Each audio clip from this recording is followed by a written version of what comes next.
Question says time period of a satellite in a circular orbit of radius r is t. The time period of another satellite circular orbit of radius 4r. तो यहाँ देखिए आपको time period दे रखा है एक satellite का जो circular orbit में जिसकी रेडियस r है उसका टाइम पीरियड t दे रखा है। तो इसने पूछा कि the period of another satellite यानी कि कोई दूसरा सैटेलाइट है जिसका सर्कुलर ऑर्बिट कितना है 4r रेडियस का है, तो उसका टाइम पीरियड क्या होगा। तो देखिए यहाँ पर आपके पास एक क्वेश्चन किस पर बेस्ड है आपके पास, यानी कि की कॉन्सेप्ट का है। की कॉन्सेप्ट आपका या तो Kepler's law of planetary motion, उसके अंदर भी time period of satellite, time period of satellite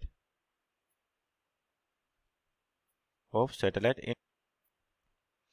तो आपका जो टाइम पीरियड होता है बेसिकली, और आपको जो डिस्टेंस दे रखी है यानी कि रेडियस, तो क्या होता है जो टाइम पीरियड का स्क्वायर डायरेक्टली प्रोपोर्शनल टू होता है आपके पास r क्यूब के।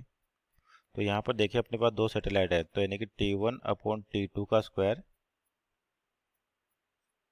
और जो भी कांस्टेंट वैल्यू जो कैंसिल आउट हो जाएंगी रेशो में, इसलिए r1/r3 पावर 3।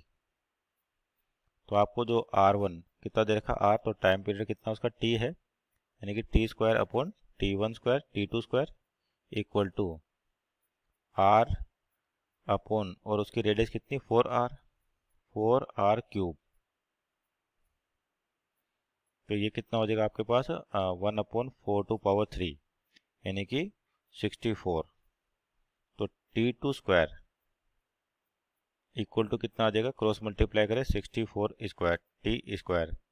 तो यहाँ से t2 निकाले अपन, अंडर रूट लें, तो ये कितना हो जाएगा आपके पास 8 times t, means time period of second satellite is 8t। So option number 3 is our right answer. Hope you understood well. Best of luck.